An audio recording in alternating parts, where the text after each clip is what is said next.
Imagine waking up one morning to find that your best friend, your family member, has vanished. No trace. No warnings. Just gone. Days pass, then weeks, and just when the fear begins to set in, your phone buzzes. It's them. Relief washes over you. They're okay. Or at least, that's what you think. But what if I told you that message was a lie?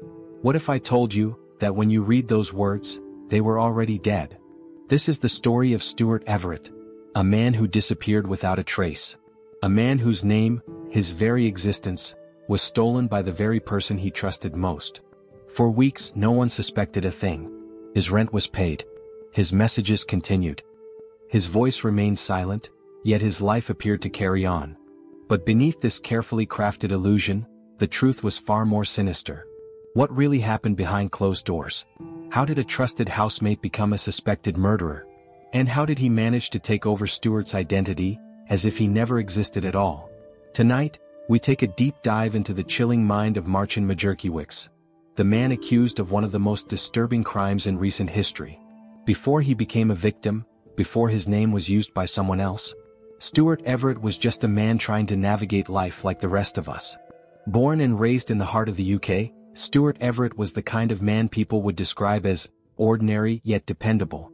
The eldest son in a working-class family, he learned early that life wouldn't be easy, but he carried a quiet resilience, one that, in the end, wouldn't be enough to save him. Stuart was ambitious, maybe not in the way that made headlines but in the quiet ways that mattered.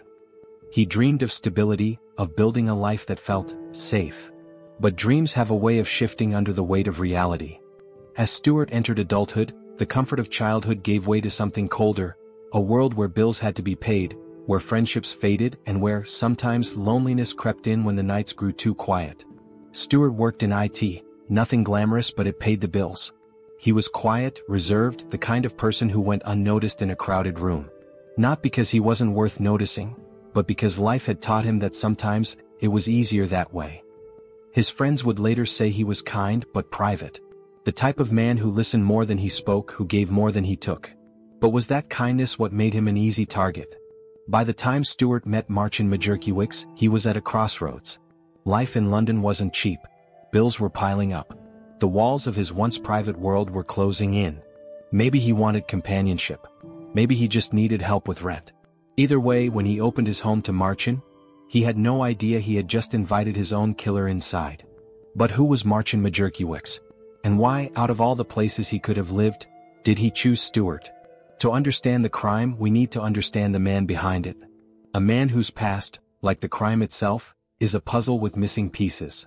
Marcin was born in Poland, raised in a household that was complicated at best.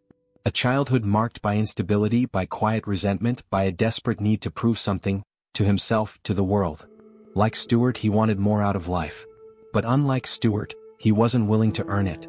He wanted the easy way, the fast way, even if it meant taking what wasn't his. Before Stuart, before the crime, there were warning signs. Marcin drifted from job to job, never staying long, never truly fitting in.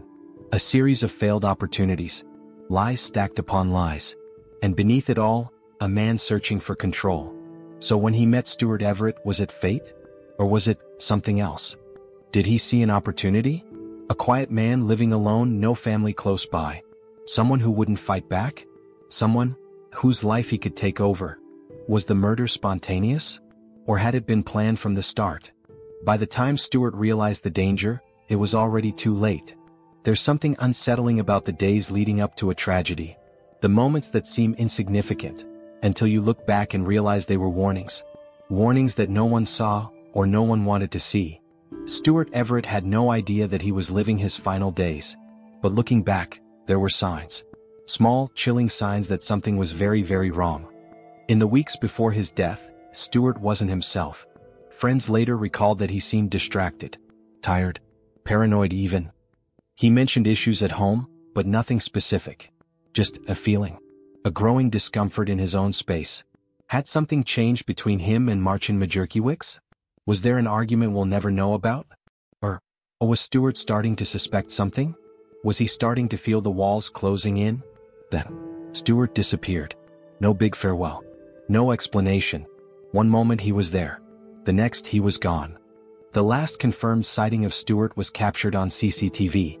A blurry, fleeting moment, him walking toward his apartment building, alone, looking down at his phone, completely unaware that this would be the last time anyone saw him alive. And after that, silence. Just silence. No one knows exactly what happened that night. No one except Marcin Majerkiewicz and Stuart, but he can never tell us. But investigators pieced together a version of events. And if their theory is correct, then that night was nothing short of a horror movie. Was it planned? Or was it a sudden explosion of violence? Investigators believe the night started off ordinary. Maybe Stuart was asleep. Maybe he was at his desk, headphones on, unaware of the danger in the very next room. And then, somewhere between those mundane moments, violence erupted. Did Stuart realize what was happening in time to fight back? Or was it already too late? There were no emergency calls. No signs of forced entry. But there was evidence. The kind of evidence that speaks louder than words. The crime had been committed. But Marcin wasn't done yet. What happened next is almost too disturbing to believe. Marcin didn't just kill Stuart. He erased him. Investigators believe that over the course of hours, maybe even days, he methodically dismembered Stuart's body, piece by piece, reducing a human life to something disposable. Then came the next part of his plan. The part that would make this crime even more chilling. Marcin didn't just get rid of Stuart's body. He spread it across multiple locations, nature reserves, parks, places where people jogged, walked their dogs, lived their lives, never knowing that mere feet away, fragments of a nightmare lay hidden beneath leaves and soil. And while Stuart lay scattered across the city, Marcin did something unthinkable. He became Stuart, using his phone, paying his bills, sending texts to friends and family, keeping up the illusion that Stuart was still alive. For weeks, no one suspected a thing. But every lie, every deception, eventually crumbles. 4 weeks, Stuart Everett's absence was a lingering mystery. Messages were sent from his phone. His rent was paid. Life seemed to move on. But something was wrong. Deeply, disturbingly wrong. It started with whispers. Friends noticed something off in Stuart's messages, something mechanical, cold, unlike him. He wasn't calling. He wasn't meeting up. Just vague, lifeless texts. "I'm fine. Don't worry." Then, the bank noticed something. Small transactions at first. A takeaway order. A bill payment. But then, cash withdrawals. Large sums. And then, something chilling. A payment, made using Stuart Everett's card, from an ATM security camera. A figure, hooded, face obscured. But investigators would later confirm, this wasn't Stuart Everett. It was someone else. This wasn't a case of someone simply going off the grid. This was something much, much darker. But no one was prepared for what came next. It was an ordinary morning. A jogger enjoying the crisp air of a local park. A dog running ahead, sniffing at the underbrush. And then, a scream. At first it didn't seem real. A trash bag discarded in the brush. But inside was something nightmares are made of. Human remains. Dismembered. Wrapped. Scattered. The discovery sent shockwaves through law enforcement. And it wasn't just one site. No, this was just the beginning. Over the next few days, more remains were found. Different locations. Different parks. A pattern. A methodical, gruesome puzzle that investigators would soon piece together. Now, the question wasn't just, where was Stuart Everett? The question was, who had done this, and why? Police began reconstructing Stuart's last known moments. His finances. His phone records. And with each step, a name kept coming up. Marcin Majerkiewicz. Marcin had continued paying Stuart's rent, using his card. He had withdrawn money posing as him. And then, police found the most damning clue of all. The texts. The ones that were supposed to convince Stuart's friends he was still alive. They weren't written by Stuart. They were written by his killer. With mounting evidence, the police moved quickly. A warrant was issued. A tactical team was assembled. And on a quiet morning, they arrived at Marcin's residence. Knock. Knock. Knock. Then a pause. No answer. A second knock, this time forceful. And then, the door creaked open. Inside, Marcin sat calmly. Too calmly. A cold stare. No struggle. No questions. As if he knew, the game was over. He was arrested on the spot. But what investigators found inside was worse than they imagined. And so, the mask fell.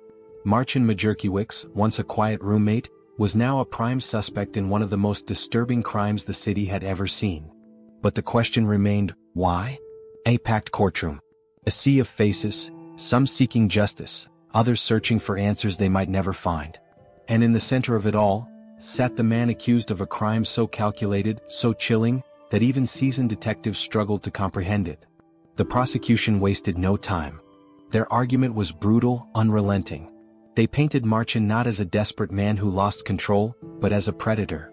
A man who didn't just want to kill, he wanted to replace. They presented forensic evidence, each detail more damning than the last. Text messages sent from Stuart's phone, long after he was already dead. CCTV footage, Marcin withdrawing cash from an ATM, using Stuart's card, his face barely hidden beneath a hood. And then, the most chilling evidence of all, Marcin's internet search history.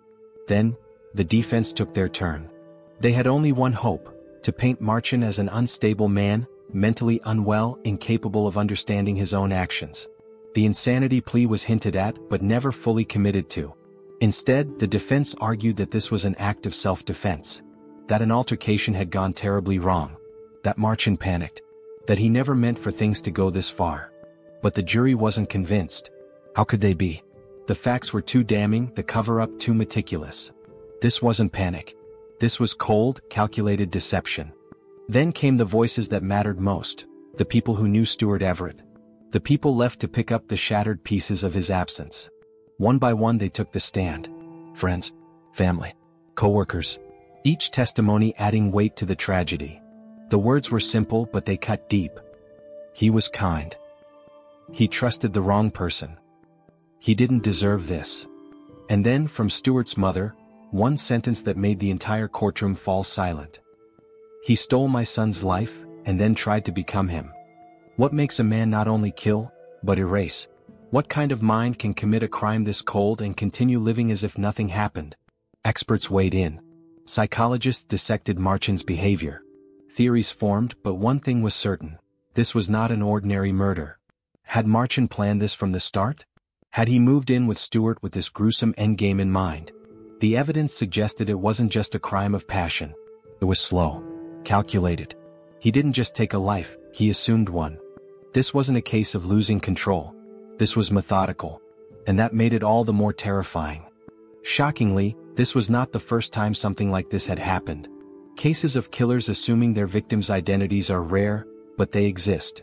Take the case of John List, a man who murdered his entire family then vanished, creating an entirely new life under a different name. Or the chilling case of Brian Blackwell, who murdered his parents and then used their credit cards to fund a lavish lifestyle, pretending they were still alive. Marcin Majerkiewicz wasn't just a killer. He was a man who wanted to disappear and wear another person's life like a mask. But the mask had cracked. Marcin Majerkiewicz was caught, but what if he hadn't been? Would he have continued living as Stuart Everett, answering messages, paying bills, walking the streets under a stolen name? Or worse, would there have been another victim? This case left more questions than answers. Questions that may never be resolved. Was this truly Marcin's first crime, or just the first one we know about? Had he attempted this before? Manipulated others? Stolen identities? Could there be more victims out there, lives erased without a trace? And then, the most chilling question of all. What was Marcin's true end goal? Was it just about survival? Or was there something more sinister beneath the surface, something he never had the chance to complete? Now, I want to hear from you. Was this a calculated act from the very beginning? Or did something push Marcin Majerkiewicz over the edge? Was this about desperation, or something far darker? Drop your thoughts in the comments below and let's discuss. And if you want more deep dives into the world's most chilling true crime cases, make sure to hit that like button, subscribe and turn on notifications. Because trust me, there are stories out there even darker than this one. Until next time, stay safe.